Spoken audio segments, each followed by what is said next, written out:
You're listening to Trek FM. Hi, this is Robert Duncan McNeil, also known as Tom Paris from Star Trek Voyager. You're listening to Trek FM.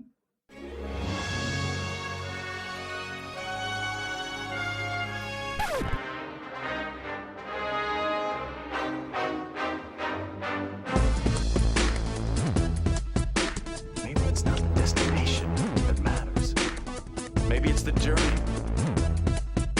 To the journey. Hello, everybody at home, and welcome. This is To the Journey. To the journey! My name is Charlynn Schmiedt, and with me as he is every single week is... Tristan Riddell. Tristan, I brought up an interesting topic for you for this week's TTJ. Something I never really imagined I would ever really do, but I did. You want to tell everybody what that was? You wanted to rewrite episode 17 of season 5, The Disease, also known as the very special episode where Harry Kim learns about space herpes. That is correct. And we all know, if you've been a listener of this show for just about any length of time, you know how much this is a favorite of mine. Not, just in case you're brand new. And if so, welcome. But I thought this is the perfect episode for a rewrite. It could use so much love. And we're not talking about making love and getting herpes. We're talking some downright critical story love. When you and I were texting each other about this show topic, like it wasn't even a discussion.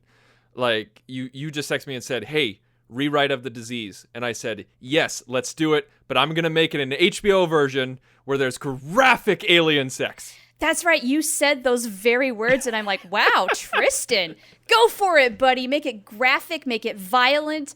Let's use that platform to its fullest potential. So, to be honest, ever since you mentioned that over our chat, I'm thinking, what is he going to do? What is he going to do? I'm dying to know now. Oh, my God.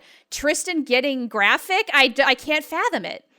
Yeah, we're just kidding, folks. We're just kidding. We're not going to do that. Oh, you were? Oh, yeah, see? of course I'm come kidding. On. Oh. Oh, man. We talked about that. Okay.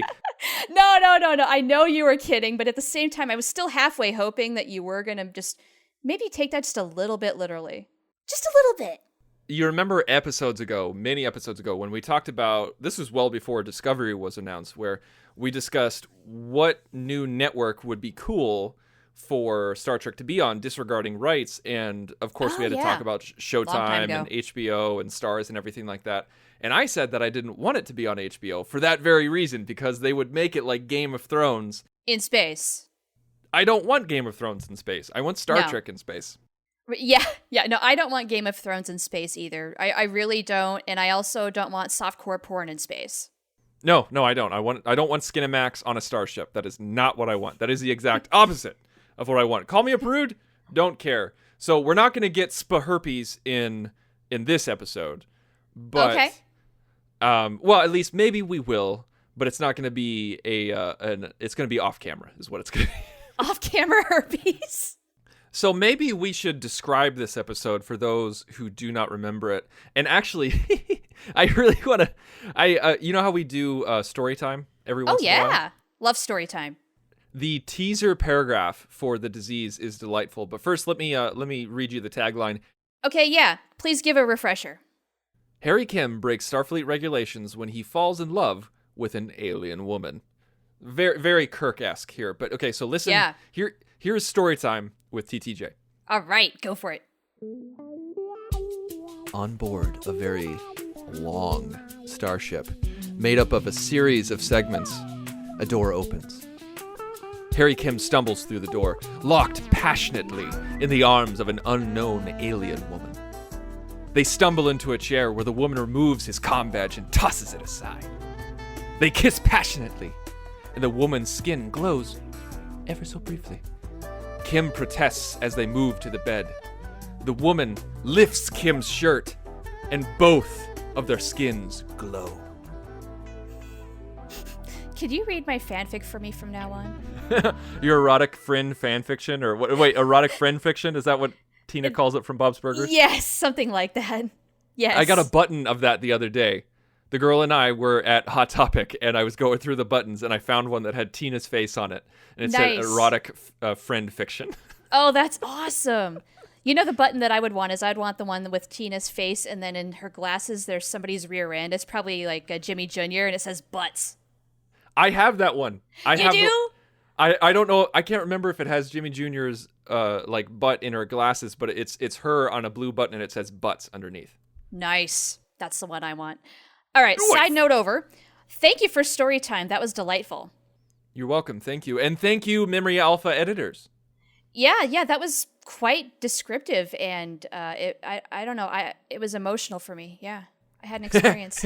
It was stirring, if you will. So okay, so this episode is just a quick refresher for those who don't remember. So Harry Kim is getting it on with an alien woman, Kirk style, but the thing is, he's not supposed to, because whenever you encounter an alien species for the first time and you want to get busy with them, you got to clear it with your captain. And you got to clear it with your doctor. Not very romantic, but it's Starfleet regs, y'all. Apparently, yes.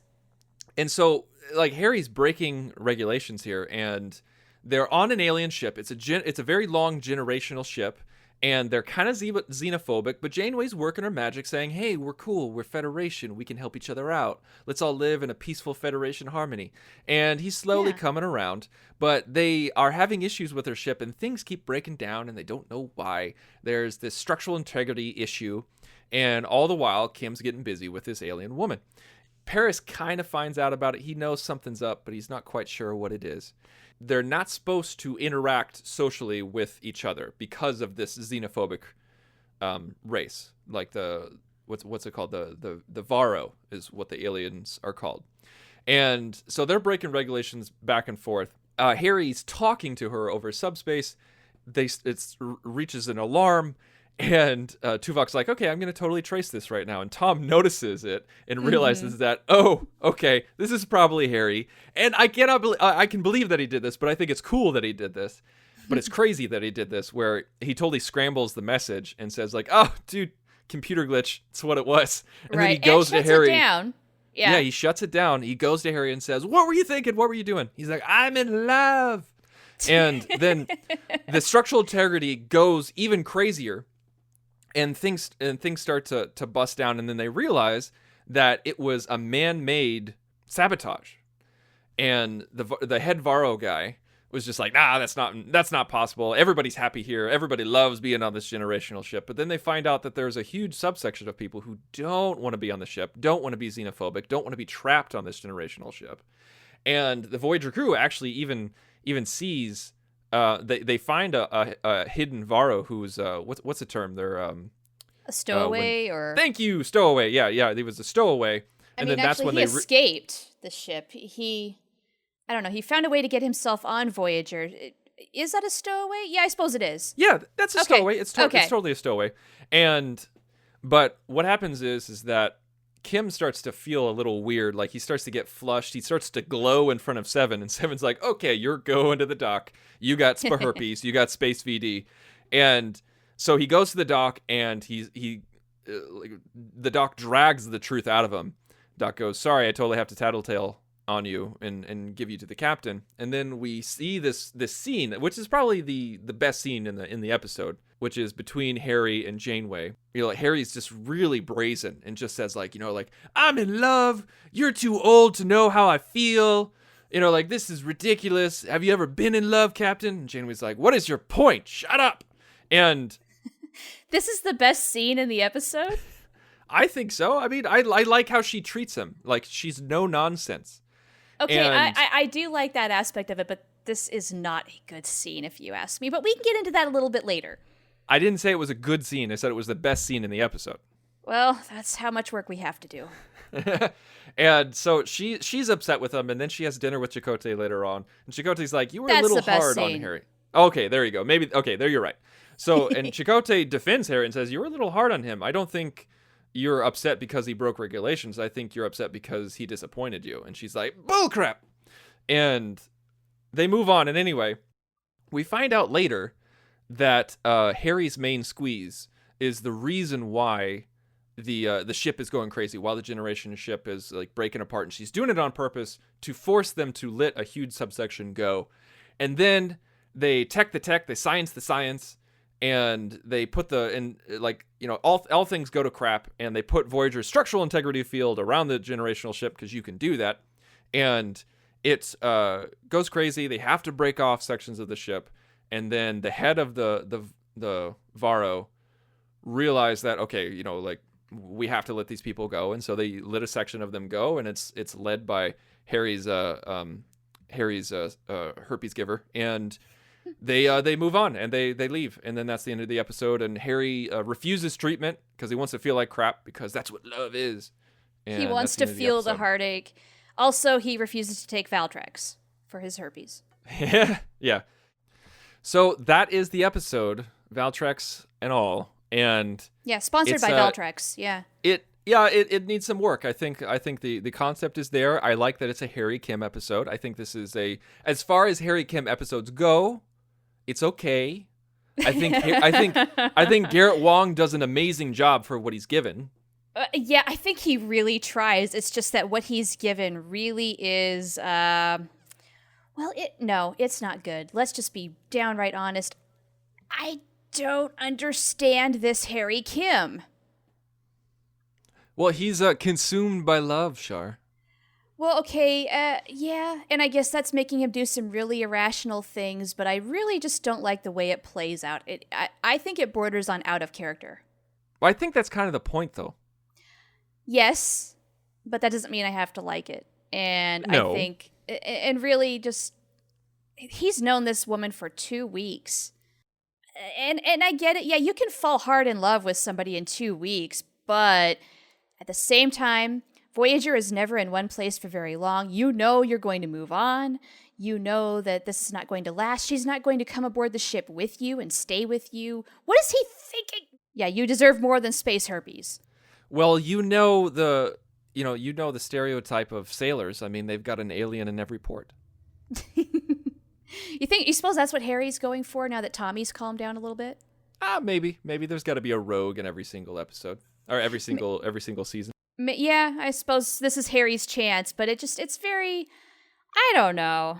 It just really doesn't suit him. So you're the one with the most grievances about this episode, so I am making you go first. Oh, of course. Well, you always make me go first, I think. I do. It's actually quite thought out because I don't ever know what I'm going to say, and so I use that time to think about what I'm going to say until you're done. So then you're not actually listening to me as you come up with your story. Oh, no, I'm a huge multitasker. I can totally listen to you and think about what I'm going to say at the same time. You know what? No. Studies are showing that humans are not nearly as good at multitasking as we think we are. I'm just going to throw that out there. This is your presumption that I'm human. Well, that's true. I did presume that. I want to point out a couple things that I do like about this episode and then launch into the rewrites. So, a couple of things that I really do appreciate about this episode. One, Janeway getting her hands dirty and doing some engineering stuff with Tom and B'Elanna. And what's his name? The leader of the alien race, the commander of the ship, basically. Jipik or something? Jipik? Chipik? Something, I don't know. It's a horrible name. That is a horrible name. I'm not going to use it, nor am I going to remember it. So we're just going to call him the alien leader, dude. All right. Yeah. I love the fact that she's basically in the trenches herself. I love it when Janeway does that. She does it on a rare occasion. It's a lot of fun. And I really appreciate her persuasiveness to gain trust with this guy and the generational ship. I mean, there's so much potential here with that idea alone, because there's always that possibility. Well, what Voyager, what if it becomes a generational ship? There should be such great fertile ground for discussion here, and they don't even hardly touch it. It just bothers the living heck out of me. But hey, that's sort of how Voyager is at this point, where it's just missed potential here and there. Also good was Tom calling out Harry on falling in love with the wrong people at the wrong time, pretty much always. You know, he started out good with Libby back on Earth. He had his fiancée, and then pretty much it's been downhill from there. Poor Harry. He just has to be the whipping boy of love. Mm-hmm. And this episode is no different. But what I don't like, obviously, is I don't like Harry sneaking around like a 16-year-old having an illicit affair with somebody basically that mom doesn't approve of. No, he might be an ensign, but he's well into his 20s at this point. He's more mature than that.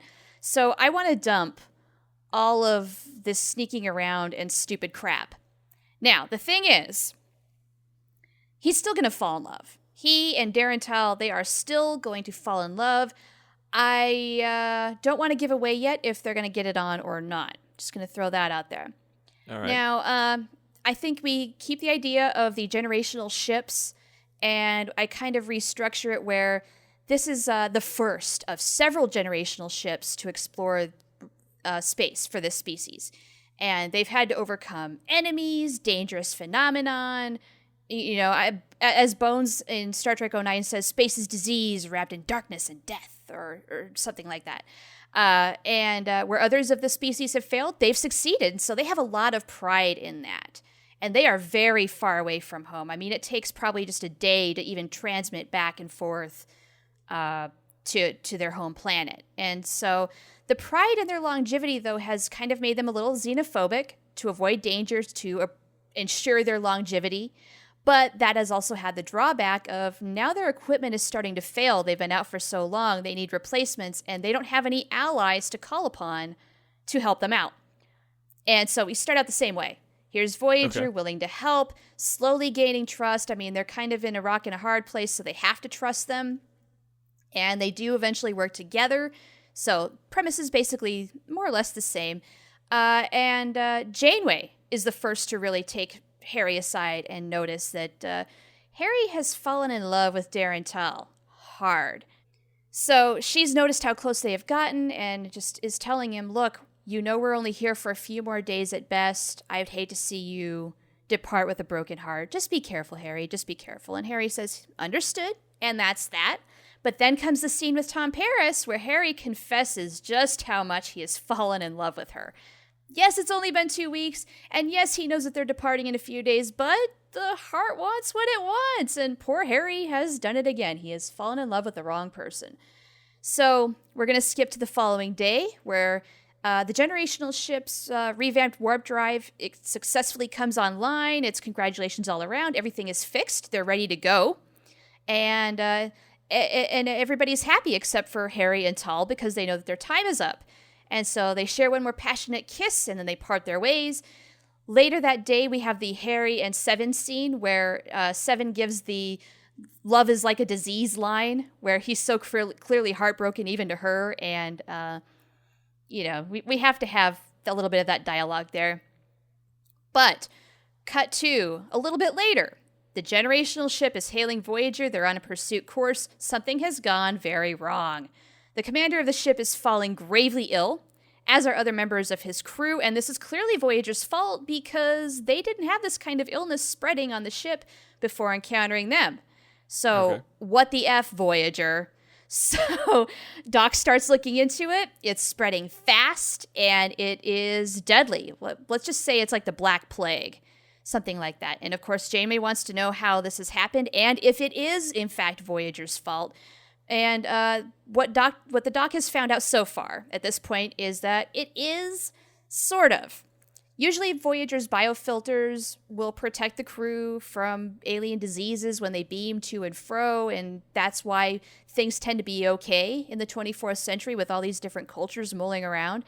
But in this case, something that naturally occurs in humans, some weird construct in our bacteria, is just downright lethal for these guys, and it's spread to them, and it's affecting them like a horrible infection.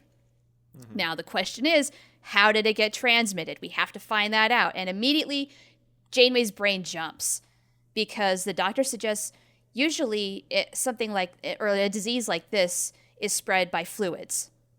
And so she's thinking, oh, no, he didn't. So she's got to confront Harry. I need truth from you, sir. How far has this relationship gone? And he swears up and down, no, it has never gone to that. It's not going to. I'm fully aware of all the regulations that are against that sort of a thing, and it's not going to happen. Yes, I love her, but no, we've not done that.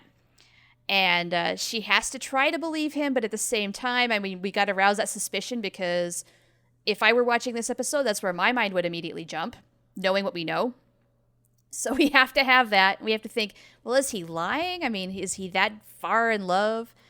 I don't know if I want to have him secretly transmitting to her or not and getting caught up in a lie, making him look a little more guilty or not. I didn't quite go into that. But that's a thought. Anyway, so in terms of the disease, and this episode will be rightfully titled The Disease. Like, I'm going off of the title and creating a story based on that. The doctor is working just round the clock, mad, trying to find the cure, and it's horrible. People are getting very ill. They feel awful. It's turning their organs into liquid sludge. It's awful. It's a horrible, painful death. And of course, what's going to happen? Derran Tal, she's going to get sick. And so Harry, feeling a little bit responsible somehow because of the conversation he had with Janeway, is just begging Tal for input. Like, do your people, what are some of the things that your people have done to deal with disease, yada, yada? Is there anything I could forward onto the doc? Please give me any information, blah, blah, blah. And it so turns out that actually maybe a part of why this was so fast acting and so widespread on them is the fact that they have not contacted other people in so long. Their immunoresponse is dulled. So you kind of have the xenophobic lifestyle kind of biting them in the butt a little bit, where they've not exposed themselves to things for so long that they just can't fight anything off, quite frankly. And so this thing is just really kicking their butts. So here comes the twist. Eventually, the virus mutates and starts infecting the crew because it mutates in the bodies of the alien species. They go back to the ship thinking, oh, the transporters are going to filter it out. Nope, this is surpassing onto Voyager now too, and it has now affected human physiology, and now the doctor has to save everybody. So pretty much everybody is compromised at this point. We've got to put Voyager in danger, just like we tend to do, just to up the stakes a little bit. And in the meantime, we are focusing a little bit also on the romance with Harry and Tal. She has some guilt. Like, we never should have contacted you. We never should have got involved. Somehow this is my fault that all of our people are going to die because I got involved with you. And he's like, no, it's nothing like that.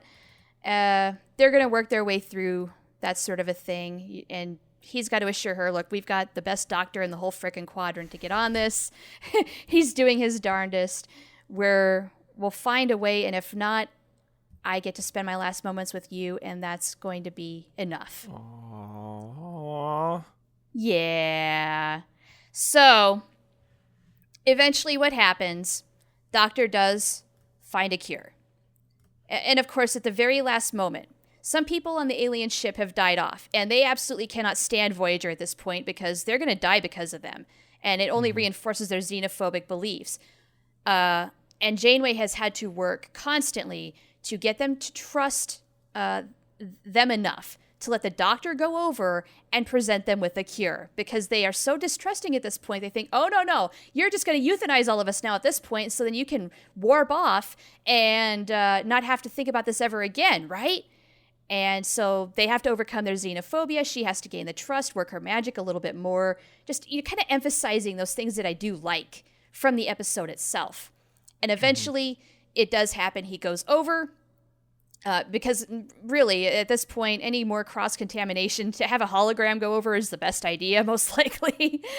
They've already ruined this enough. And this brings up a really good point that I don't think comes up in Star Trek enough, where you're going to encounter all these different species, and life exists, I think, in ways that we as humans don't comprehend right at this time in our lives and in our time frame of exploration. We don't understand enough. This sort of thing, I think, is going to be a lot more likely to happen than what Star Trek portrays. And of course, they write it off with the decontamination gel and the transporter filters. But no, I'm calling a little bit of BS, and I want them to address this. Like, I want there to be a line where they say something like, this used to happen in the really early days of exploration all the time.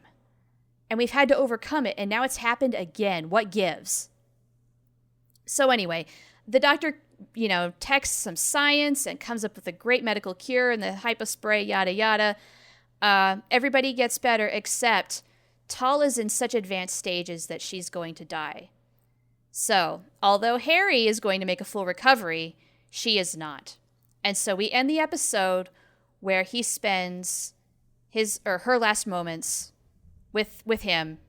They're together. And we cut to later on. Harry, of course, is heartbroken. He refuses the antidepressants, what have you, the heartbreak solution, what have you. He's like, no, this happened so fast. I really want to process it. Take some time. I need to go through this. Just like in the end of the episode. And we do have Janeway talking to him at the end. Like she does, but it's this different conversation because it's not that he disappointed her. He's still good old Harry. He didn't do anything wrong, but they talk about heartache and love. And, she's just there to kind of be a little bit of a confidant, to be there as the mommy figure a little bit and reassure him it's going to be okay. You're all right. And he knows, but it's good to hear it anyway. And that's the end of the episode.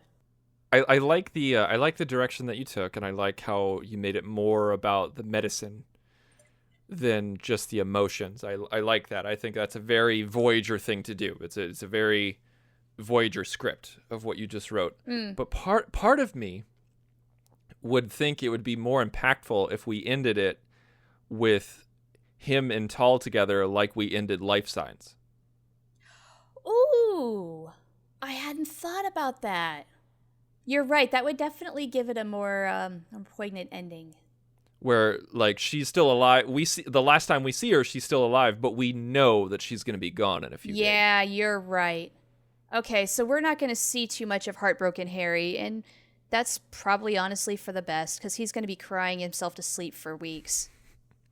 But he'll have his sleeping mask on, so it'll be fine. It's true. It's true. Okay, well, that's pretty much what I want to do with that. And one thing I forgot to mention is, the people on the generational ship are going to come out of this with a different perspective, obviously, to trust, but also still be wary. It's going to reshape how they trust and why they trust. Mm-hmm. They've learned from Voyager a little bit, and yet they're parting ways. Because there's something about the generational ship that makes me want them to stick together for a little while, but no, we're going to contain this as an episode, and they're not going to go in the same path. So, I don't know. I would love to have a little more conversation about Voyager being a generational ship where Janeway's asking questions, like, what sort of things did you prepare for, and stuff like that. Maybe that could get in there in the earlier part of the script, but then, on the other hand, maybe it's superfluous, which is maybe why it wasn't in there in the first place. I don't know. No, I think you bring up some good points. You took some of the best stuff of the episode and you enhanced it, and then you built on it. And yeah, good stuff. Yeah, something like that. There's my rewrite idea to make the disease better. We're gonna just go out full blown disease and not space herpes. We're talking like gonna rip you to pieces, Black Plague. Let's go extreme here. We're gonna do some disease here. Not sponsored by Veltrex. All right, now that I have gone through and shared my rewrite, please tell me your HBO version.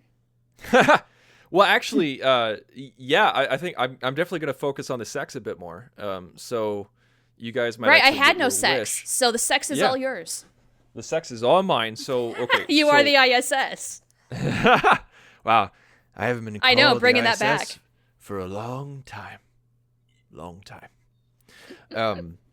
So with my episode, I mean, I don't always like to go scene for scene. I like to create the big concepts and then like give you little moments here and there. So in my version, it starts out the same way, where we see Harry with an alien woman. They're getting busy, and uniforms going off like crazy, falling on the lamp, falling on the doorknob, and everything like that. Sock here, underwear over there. She throws the comm badge out the door. We just see the comm badge fly out the door. In slow motion, of course. Ooh, as it tumbles through, yes. So they do that, and then there's no glow, though. And so it's really just seeing them get busy, and they're like, oh, wow, who is this? What's this story? And we cut to the next scene, and we find out that like Tal gets a call over the intercom, and we find out that she's the captain of this ship. Okay. Like she is the one, like she is the Janeway of her ship. And so one reason why I like that is because people always get matched up on their own level.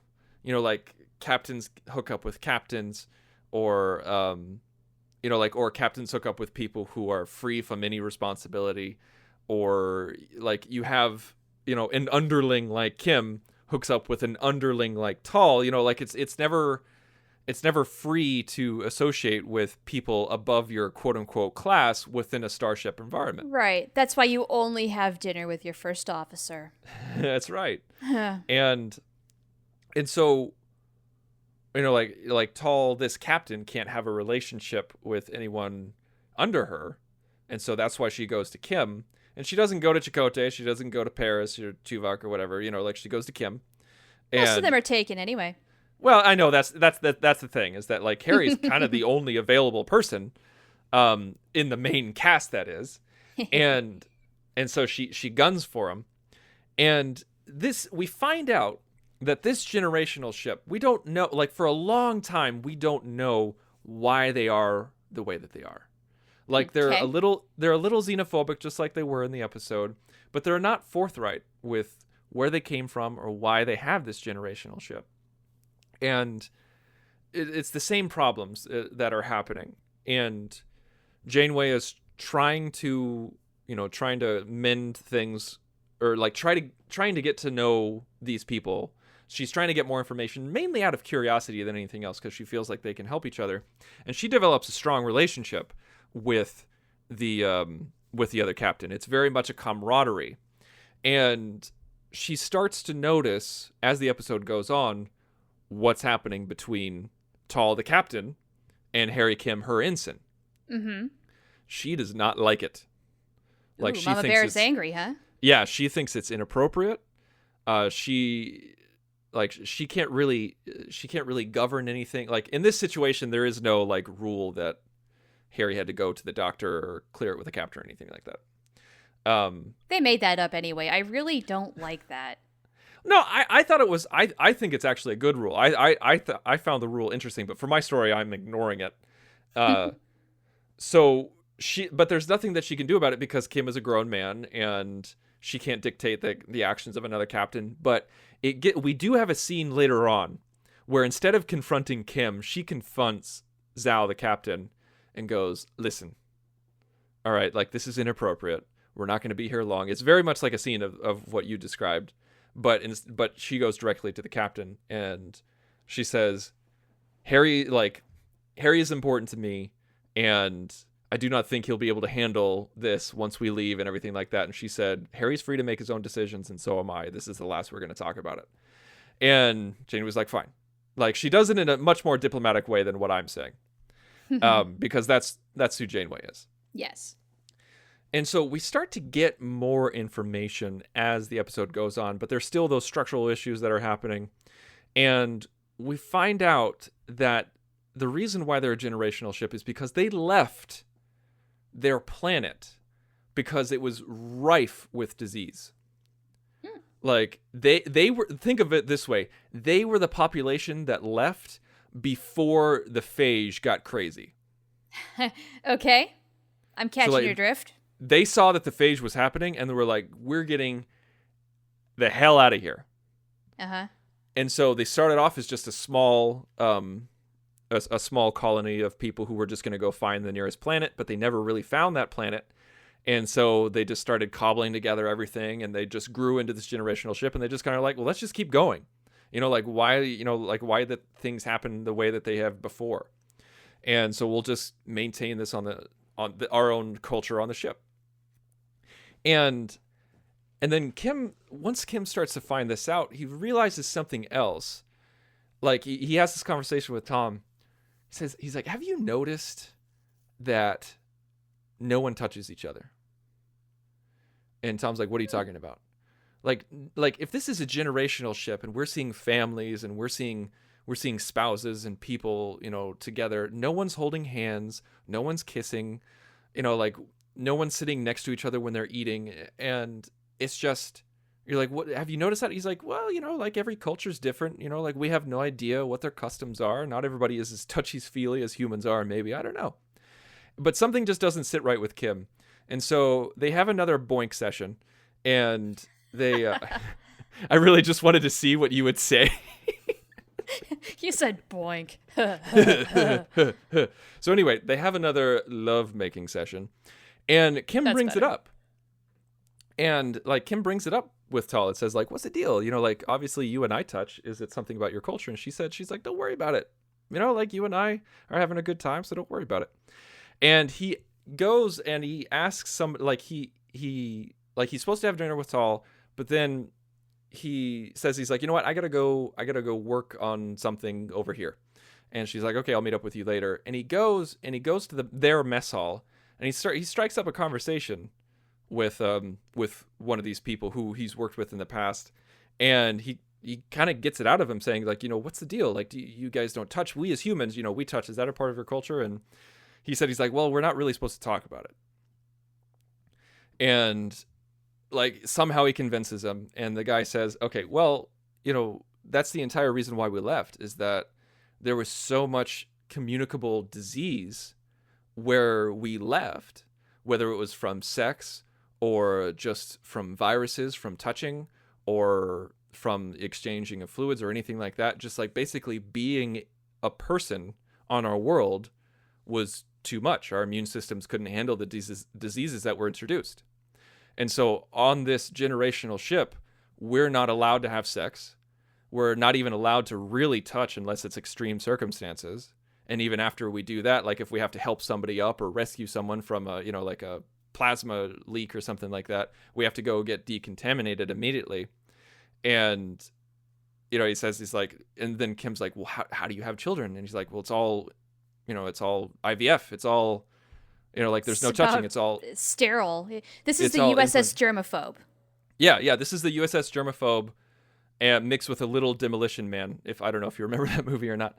I've never seen it. Yeah, they're like in that, because of disease, they're not allowed to have sex or touch or anything like that. So, it's kind of mixed with that, and like Kim's like, wow, this is. He doesn't say this, but he's like, I've been sleeping with the captain for 2 weeks. Like what is going on? Now what?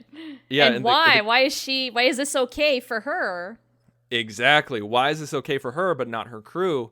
And like Kim finds out from this guy again, he's like, there are some people who don't like this rule and feel like because of science and technology, we can regulate it. We should be living how we were born to be living, and just, use our brains and use our judgment. And he's like, some of those people believe that, and we usually don't hear from those people very long.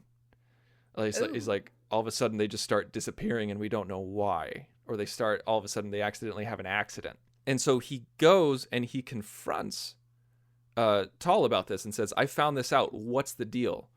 And she explains that, this is why we don't, because of everything that happened, and we can't let this happen again. We cannot let the same thing that happened on our home world happen on this ship. This ship is everything, and like that's just how it is. And so if people can't live by that rule, then they have no business being on this ship.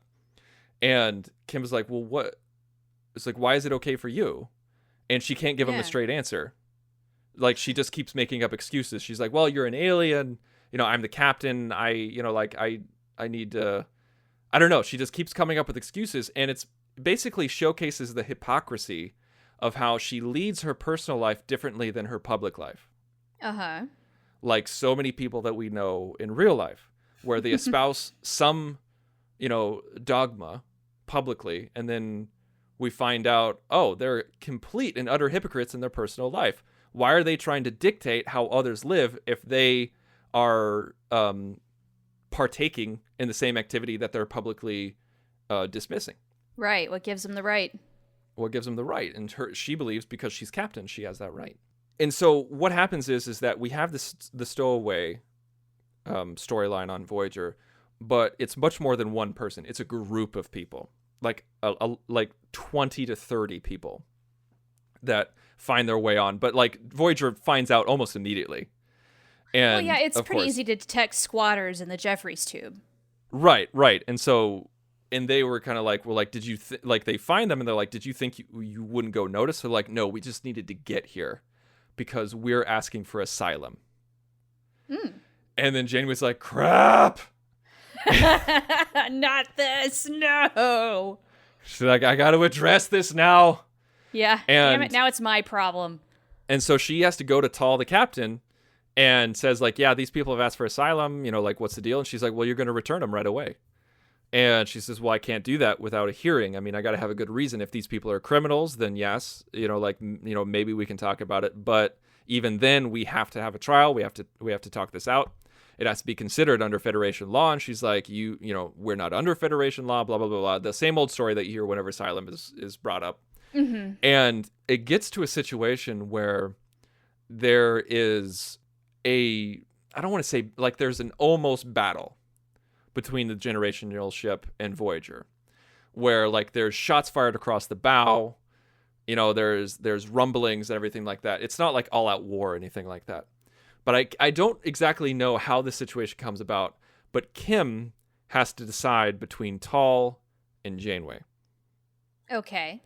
So it's the captain that he's been sleeping with, or the captain that he sees as a maternal figure. And so it's a lot of weird mixed emotions going around. Freud would just love this. It's a Freudian nightmare is what it is. Obviously, Kim makes the choice of, of siding with Janeway. And Tal's like, fine. I guess what we had wasn't special. If you're going to choose Janeway over me, then you can have the people. You can have them. That's it. But Janeway's able to negotiate one section of the ship. And so they, like, those 30 people take that one section and they're going to go off and find their own planet, start their own colony, and just use the technology and their medical know-how to live like people, but just do it wisely. And then we have this ending conversation where it's between Janeway and Harry, where Janeway's like, I know this was a tough decision for you, but it's like you had to choose between your ship and, and the woman you were in love with, or that you thought you were in love with. And, Harry says, yeah, it was. I'd do anything for the ship. You know that. But I didn't do it for the ship. I did it because I knew it would make you proud. And so we have this nice little moment between Janeway and Kim, and then that's the end of the episode. Okay, I like how you keep the Janeway and Harry kind of coda at the end. Because I do think that they touched on a really good thing in the disease, where Janeway has always had a little bit of a little bit of a mommy instinct toward Harry, just because he was fresh out of the academy, and yeah, she's looking after him. She really wants to get him home, or probably more than anybody. So I'm kind of glad that got brought up, as well as that's a nice follow up to in the episode of Chakotay kind of coming down on Janeway a little bit, saying, "Look, you might have been a little too hard on Harry this time about this," and so she kind of redeems a little. Yeah. Oh, cool. Very so there cool. You have it. So Harry gets a lot of sex. That's very good, because poor guy. It's been 5 years. That's a long time for anybody. And yeah, okay, very cool. So that's it, everybody. That is our rewrite of the disease. There wasn't really any herpes involved at all. But that's okay. We wrote out the herpes. I'm a little shocked. I'm a little impressed. I was always told that it was hard to get rid of, but we got rid of it very easily. But it might come back in 28 days. Anyway, space herpes is not the only thing that we've been talking about on Trek FM this week. Here's a glimpse at what else is happening on the network. Previously on Trek.fm, The Ready Room. I've seen some people panicking. Oh my God, the Andorians are now going to be purple, and the Tellarites won't be pigs; they'll be aardvarks. No, that would be great if they were aardvarks. That would be Calaxians. Yeah. Standard orbit. Although they did take the plot of Mars Attacks and use it to solve the climax of this movie by playing the music really loud and defeating the aliens. Did you come up with that by yourself, man? I did. Wow, that's a great analogy. I never put the two together. Wow. Yeah, that's the look it up, folks. That's the plot of Mars Attacks. To the journey. Okay, that's gonna just leave Chakotay with a bunch of guilt. Maybe that's why he doesn't talk about it. And then frankly, then he's still married. Oh, right? Melodic Treks.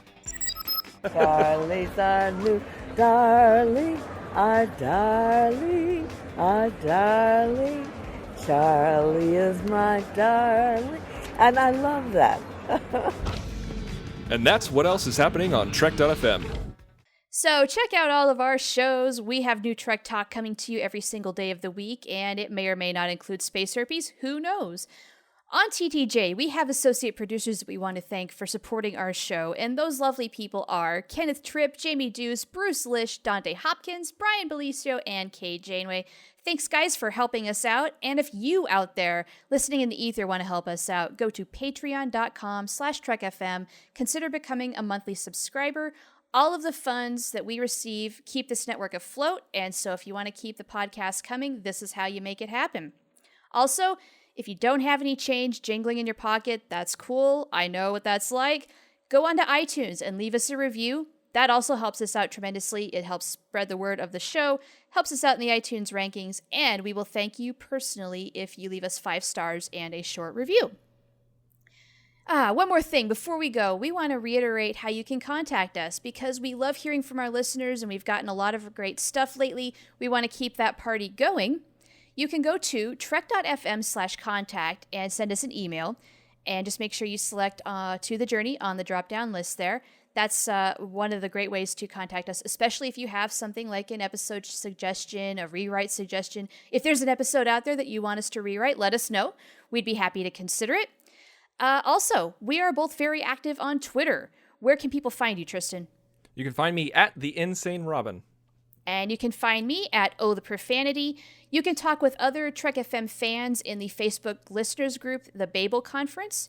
Just click join to enter the group and you can gain access from there. Someone will let you in fairly quickly.